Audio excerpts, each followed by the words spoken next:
नमस्कार, मैं हूं राज वर्मा और आप देख रहे हैं हमारा खास कार्यक्रम किस्सा कुर्सी का।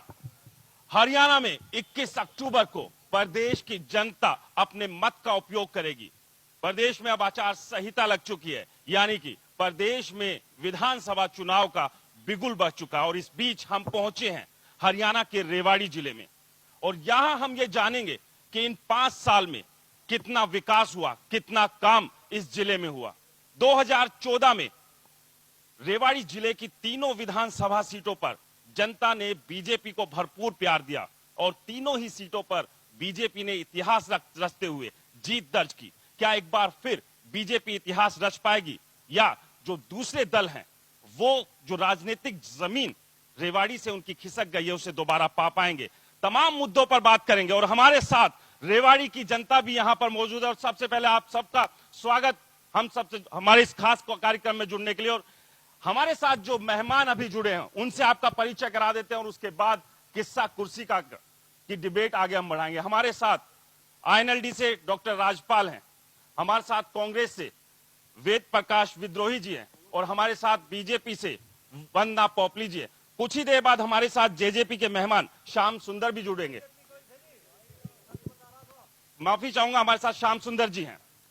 वंदना जी, सबसे पहले आपसे सवाल, 5 साल में जो विकास हुआ, क्या विकास हुआ, क्या ऐसे काम हुए जिन्हें लेकर एक बार फिर अगर 2019 में आप जनता के बीच जाएंगे तो वही प्यार आप लोगों को मिलेगा, वही वोट मिलेंगे और फिर से आप उन तीनों सीट पर जो जीत का दावा भर रहे हैं वो आप जीत पाएंगे?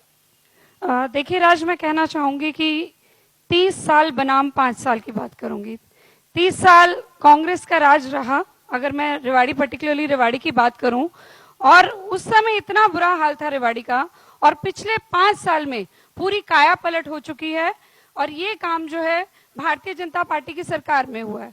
अगर आप जब एंटर करते हैं रेवाड़ी में तो आपने देखा होगा कि सड़कें किस तरह से चमचमा रही हैं, वहां पर लाइटें लगी हुई हैं और हर तरह के विकास कार्य यहाँ पर कराए गए। एक जो स्पेशली मैं मेंशन करना चाहूंगी कि यहाँ पर जो सबसे बड़ा कंट्रीब्यूशन रहा यहाँ के विधायक रणधीर सिंह कापड़ीवास जी का, कि यहाँ पर सालों से जो अनअप्रूव्ड कॉलोनीज थी उनका इतना बुरा हाल था। अगर हम वहां पर जाते थे तो मिट्टी के ढेर पड़े होते थे। वहां पे जो बेसिक फैसिलिटी होती थी, अगर हम बात करें सीवर की बात करें, पानी की बात करें, वो सब उन तक नहीं पहुंच पा रही थी। उनको मुख्यमंत्री जी द्वारा अप्रूव कराकर जो बेसिक फैसिलिटी वहां पर पहुंचाने का काम है वो रणधीर सिंह कापड़ीवास जी ने किया है। अगर मैं बात करूं हेल्थ में, तो यहाँ पर जो ट्रामा सेंटर है और जो सरकारी यहाँ पर अस्पताल है उसके बीच में एक अंडरपास बनाने का काम है, वो भी आगे चल रहा है कि उसको बनाया जाएगा। जितनी भी नई तरह की मशीनें हैं वो यहाँ पर सरकारी अस्पताल में लाई गई हैं। एक मैं यहाँ पर मेंशन करना चाहूंगी कि पथरी को निकालने के लिए एक ऐसी रिसेंटली मशीन आई है जिसमें लेजर द्वारा पथरी को शरीर के अंदर ही तोड़कर निकाल दिया जाएगा, उसका ऑपरेशन करने की आवश्यकता नहीं है। और ऐसी मशीन यहाँ के किसी निजी अस्पताल में भी नहीं है जो सरकारी अस्पताल में मिल रही है। इसके अलावा एक पॉइंट और एक पॉइंट, अब आप इन तमाम जो दावों पर एक बार हम रिएक्शन ले लेते हैं वेद प्रकाश विद्रोही जी से।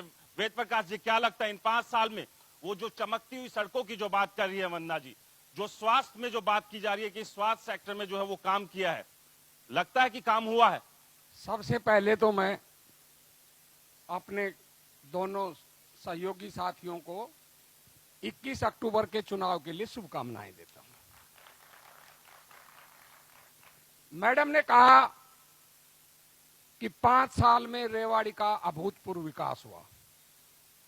भाजपा की यह हालत है कि आपका बना बनाया मकान है, बनाया किसी और ने, आपने उस पर सफेदी कर दी और दावा ठोक दिया कि मकान मैंने बनाया है।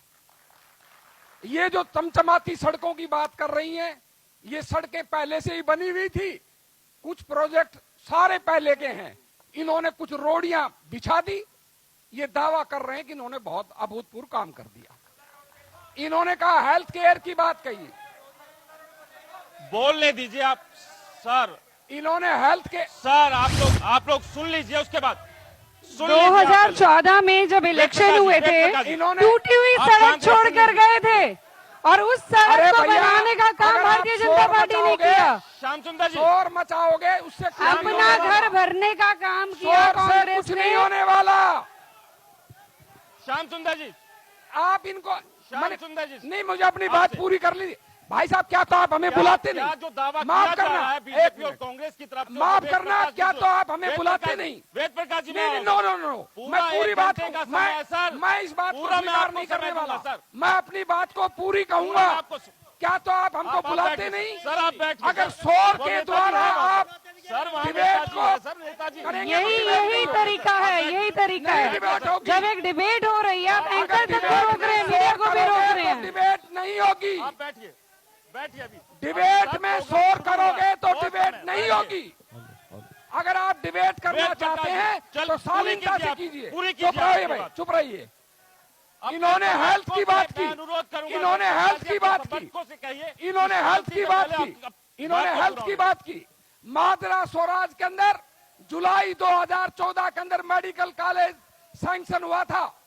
10 करोड़ रुपए का बजट उस पर आवंटन हुआ था। 5 साल से वो मेडिकल कॉलेज ठंडे बस्ते में पड़ा है। रेवाड़ी के ट्रामा सेंटर अस्पताल की बात की, अस्पताल बन चुका था। ये 4 साल के अंदर ऑक्सीजन गैस लाइन नहीं बिछा सके, थिएटर नहीं बना सके, रैंप नहीं बना सके। आप अस्पताल में जाकर देख लो, खुद जाकर। 200 बेड का अस्पताल है, 70-80 बेड ही काम कर रहे हैं। डॉक्टर नहीं है, दवाइयां नहीं है, बहुत बुरा हाल है। दावे करना बड़ा आसान है, जमीनी धरातल की वास्तविकता कोसों दूर है। आप रेवाड़ी की सड़कों पर जाकर देख लो, लोगों से पूछ लो। मैं जवाब दे दूं। सड़कें बनने से पहले उखड़ मैं जवाब दे दूं। पूरी हो गई। वन्ना जी मैं आ रहा हूँ, एक रिएक्शन ले लूं। क्या लग रहा है सर, जो दावा किया जा रहा है बीजेपी की तरफ से, वेद प्रकाश विद्रोही जी जो कह रहे हैं कि पुराना मकान था, रंग रोगन कर दिया और वाही वाही लूटने की कोशिश यहाँ बीजेपी कर रही है, क्या लगता है आपको? जैसे मैडम वंदना पोपली जी ने बताया, 5 साल में इस भारतीय जनता पार्टी की सरकार ने लोगों के शरीर में पथरी पैदा करने का काम किया। जिस तरह पथरी की बात कर रही है कि पथरी पैदा करने के बाद काम किया है, और अब ये पथरियों की मशीन लगा करके वोट हथियाने का काम कर रहे हैं। और जहाँ स्वास्थ्य की बात है, आप यहाँ से 8-7 किलोमीटर दूर चले जाइए, नांगलिया गांव के पास में जो कूड़े का डंप लगा रखा है, नारनौल और दादरी तक का कूड़ा ला करके यहाँ जलाया जाता है, वहाँ लोगों का जीना दुभर कर रखा है। और एम्स की आप बात कीजिए, मनेठी एम्स में किस तरह से जुमला साबित करके लोगों की वोट हथियाने के लिए इन्होंने लोकसभा चुनाव से पहले और माननीय प्रधानमंत्री महोदय ने 22वें एम्स को हरियाणा में बनाने की घोषणा की, और चुनाव के बाद लोगों के साथ धोखा हुआ। इनकी जमीनी हकीकत चुनाव के समय इनके सामने आएगी। हरियाणा प्रदेश की जनता इनको 47 से 4 पे समेटने का काम करेगी। वन्ना जी, क्या मैं वोट जवाब के देना लिए- चाहूंगी। वोट के लिए वादा करते हैं आप लोग क्या? ये आरोप है। सबसे पहले इस चीज को समझिए, वेद प्रकाश विद्रोही जी कह रहे थे कि पुराना मकान था, उसको रंग रोगन कर दिया। पुराना मकान नहीं था, खंडहर छोड़कर गए थे आप, चमचमाती इमारत बना दिया उसको। वो काम किया है भारतीय जनता पार्टी ने। जो आपने खंडहर छोड़ा था, यहाँ के जो पूर्व मंत्री हैं, अपने घर के आगे का जो गड्ढा है वो तो भर नहीं पाए, पूरे शहर की सड़कें बनाएंगे, ये इनका काम था। और यहाँ पर जो अभी एनएलडी के प्रवक्ता बोल रहे हैं, उनकी बात का जवाब देना चाहूंगी मैं। वो यहाँ पर कह रहे हैं, एम्स की बात कर रहे हैं। एम्स अगर आएगा तो भारतीय जनता पार्टी के राज में आएगा। अगर कहीं पर कोई मुश्किल आई है, उसको दूर करने का काम भी हम ही करेंगे। ये आपके बस का नहीं है। आप अपने घर को संभालिए जो टूट रहा है। आपके बस की घर संभालना नहीं है, देश और प्रदेश कहां से संभालेंगे आप? और जहां तक राज आपका प्रश्न था, वोट के लिए वायदे नहीं करते हैं। लोकसभा में सभी ने देखा कि जनता ने खुद आकर भारतीय जनता पार्टी के लिए वोट मांगे, और अभी भी यही होगा। जो जनता है वो भारतीय जनता पार्टी के लिए वोट मांगेगी। हम सरकार नहीं चलाते, हम सेवा करते हैं। हमारा काम सेवा करने का है, और हमने परफॉर्मेंस दी है, हमने काम करके दिखाया है। यही कारण है कि यहाँ के जो स्थानीय मंत्री रहे हैं, पूर्व मंत्री, उनका मैदान बिल्कुल खाली है। सभी जो जनता है वो कहीं ना कहीं भारतीय जनता पार्टी के साथ खड़ी है। मेयर इलेक्शन हम जीते, जींद उपचुनाव हम जीते, लोकसभा 10 की 10 हम जीते। अरे कहाँ गए आपके मंत्री, पूर्व मंत्री? अगर जीते होते तो रेवाड़ी से ही जीत जाते ना। रेवाड़ी से क्यों नहीं जीते, उसका जवाब दे मुझे। वन्ना जी, 9 की 9 विधानसभा में रेवाड़ी से भी हार गए। वन्ना जी, हमारे साथ डॉक्टर राजपाल भी जुड़ गए हैं एनएलडी से। राजपाल जी, 5 साल में जो बात अभी वन्ना जी कह रही हैं कि रेवाड़ी जिले में रेवाड़ी जिले की तीनों विधानसभाओं में क्या काम हुआ, विकास का काम हुआ क्या? जी जी बोलिए, आप बोलिए। सर्वप्रथम तो मैं धन्यवाद देना चाहूंगा आपका कि आप सभी सर आप सभी से अनुरोध है, आप सभी से अनुरोध सर्वप्रथम है तो मैं कि धन्यवाद आप देता हूं शांति इंडिया से न्यूज बैठिए, का, थोड़ा संयम रखिए। जो एक आप अच्छा इस इधर प्लेटफॉर्म बैठ जाइए। आज आपके दोबारा जो- से रेवाड़ी के आपके अंदर नेता लेकर आपके आए बीच है, और रेवाड़ी की जनता को तालियां अपने बजाइए, लेकिन जवाब अतः उत्साह। देही तय करने के लिए नेताओं सर, से मैं सवाल पूछूंगा, जवाब अभी करने शुरू का हुआ है, मौका सर। मिला और इतने- नेताओं को भी इतने जवाबदेही ज्यादा बनती है उत्साहित कि वो मत जनता होइए। के सवालों का अभी जवाब दे। शुरू हुआ, बैठिए, बात सुनिए, आप बात सुनिए। जी राजपाल जी, जी जी जी जी बैठिए, उधर आप बैठिए, निजी टिप्पणी ना कीजिए। जी आपकी तो जनता ही चली गई बीजेपी में। ये जो किस मुंह बीजेपी से की- बोलते हैं? अपने अंदर ये जो जनता है, झांकिए, क्यों ये गई? भारतीय जनता अपने पार्टी ने अंदर 5 झांकिए, साल आपकी में तो यही जनता ही किया चली है। गई बीजेपी सिर्फ में। नारे और जुमले, अगर नारे और जुमले दिए हैं इस प्रदेश को और इस देश को, तो सिर्फ और सिर्फ भारतीय जनता पार्टी ने दिया है और उसका जीता जागता सबूत इस सामने बैठे हुए भारतीय जनता पार्टी के कार्यकर्ता हैं, जो सिर्फ और सिर्फ या तो नरेंद्र मोदी जी के जुमले और नारे सुनकर ये लोग नारों में राजनीति करते हैं, जमीनी धरातल के ऊपर राजनीति नहीं करते। नारों में राजनीति करना बीजेपी की पृष्ठभूमि है। 75 पार का नारा लेकर चल रहे हैं। आज चुनाव डिक्लेयर हो चुके हैं। राजपाल जी 75 पार का नारा लेकर चल रहे हैं। चले 85 पार भी आप जाएंगे, क्या लगता है? ये एक जो बार 75 पार का नारा लेकर चल रहे हैं, फिर ऑडिबल से नहीं क्या है, आप लगता है? ऑडिबल नहीं है। क्या ये- लगता है कि एक बार फिर से तीनों विधानसभा चुनाव में जो इतिहास 2014 में रचा था उसे आज दोहराएंगे? आज विधानसभा का चुनाव डिक्लेयर हो चुका है। मेरे से प्रश्न है ये 2014 में जो इतिहास रचा था उससे कहीं आगे जाने वाले हैं।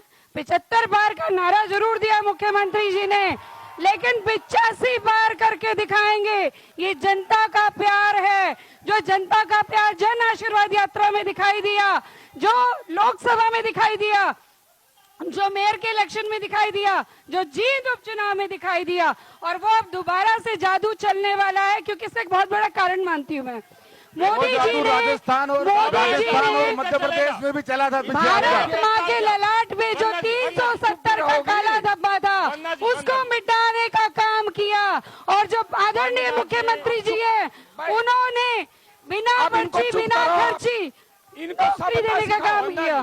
पहले इनको डिबेट की सभ्यता आप लोग भी सिखाओ। थोड़ा संयम रखें, आप यहाँ प्रतिनिधित्व कर रहे हैं देखिए, अपनी पार्टी का। जी भारतीय जनता पार्टी ने सत्ता के बल पर, धन के बल पर, ईडी, आईटी, सीबीआई के बल पर हरियाणा के अंदर सारे भ्रष्ट लोगों को अपने अंदर शामिल कर लिया। टिकट मिलनी नहीं।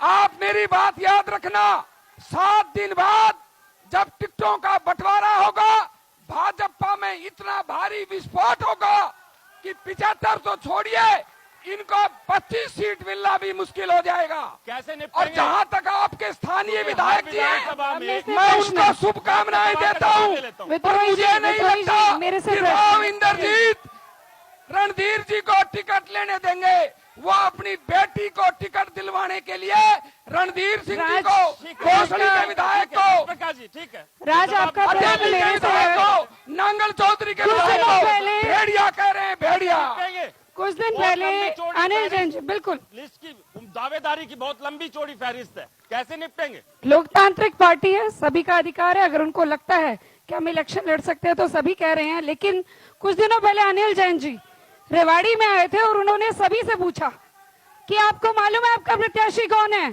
तो वहां पर एक एक कार्यकर्ता ने जवाब दिया, हमारा प्रत्याशी कमल का फूल है, हमारा प्रत्याशी कमल का फूल है और हम सब मिलकर उनके लिए लड़ेंगे। इससे बड़ी बात नहीं हो सकती है। ये एक कार्डर बेस पार्टी है, संगठित पार्टी है। ऐसा नहीं होता यहाँ पर बैठकर बोला जाता है, बार बार विरोध किया जाता है पूर्व मुख्यमंत्री का और बाद में जाके उन्हीं की गोद में बैठ जाते हैं। श्याम ये सुंदर ऐसा जी, नहीं है हमारी पार्टी आप में। लोगों की रणनीति क्या रहेगी? पुरानी पार्टियां हैं सामने, संगठित पार्टियां हैं जो वंदना जी कह रहे हैं, आप नई पार्टी आ रहे हैं, किन मुद्दों को लेकर जाएंगे? क्या ब्लूप्रिंट होगा आपके पास विकास का अगर आपको जनता वोट दे तो किन किन मुद्दों को लेकर आप जनता के बीच रहेंगे, क्योंकि नई पार्टी है आप। आज इस हरियाणा प्रदेश का सबसे बड़ा मुद्दा है रोजगार का मुद्दा। और भारतीय जनता पार्टी ने जहां युवाओं को रोजगार छीनने का काम किया है, निश्चित रूप से पिछले 4 महीने के अंदर बावल इंडस्ट्रियल एरिया के अंदर 14,000 बच्चों की नौकरियां गई हैं, 14,000 की। अभी हाल ही में नैरोलैक में 500 बच्चे कंपनी से निकाल दिए गए। और दुष्यंत चौटाला जी ने जो संकल्प है कि हरियाणा प्रदेश में सरकार बनने के बाद पहली कलम से कानून बनाया जाएगा कि यहां लगने वाली किसी भी इंडस्ट्री में स्थानीय युवा को 75% उसकी भागीदारी हो, ये कानून बनाया जाएगा। और हम हर घर के अंदर चूल्हा जलाने का काम करेंगे, हर युवा के चेहरे पर चमक हो, हम रोजगार पैदा करने का काम करेंगे। और जैसे पहले बहन जी ने कहा, आपने 75 पार की बात की, अगर वास्तव में 75 पार की बात करते हैं तो जिस तरह जननायक जनता पार्टी ने पहले 7 उम्मीदवारों की सूची जारी की, या सूची जारी करके बताएं, आपको पता लग जाएगी 75 पे रुकेंगे या 4 पे रुकेंगे। और मैं जवाब दूं। जैसे नेता जब दूसरी पार्टियों में होते हैं तो ये उस पर भ्रष्टाचार का आरोप लगाते हैं, और जब इनकी पार्टी में आता है तो गंगा जल और दूध से धुल जाता है। क्षेत्र है, कंपनियां जो है, यहाँ के जो स्थानीय युवा है, सर सुन लीजिए, स्थानीय जो युवा है उनको रोजगार नहीं देते हैं। ये ठीक कह रहे हैं। मेरे से प्रश्न है, विद्रोही जी मेरे से प्रश्न है, फिर आप बोलिएगा।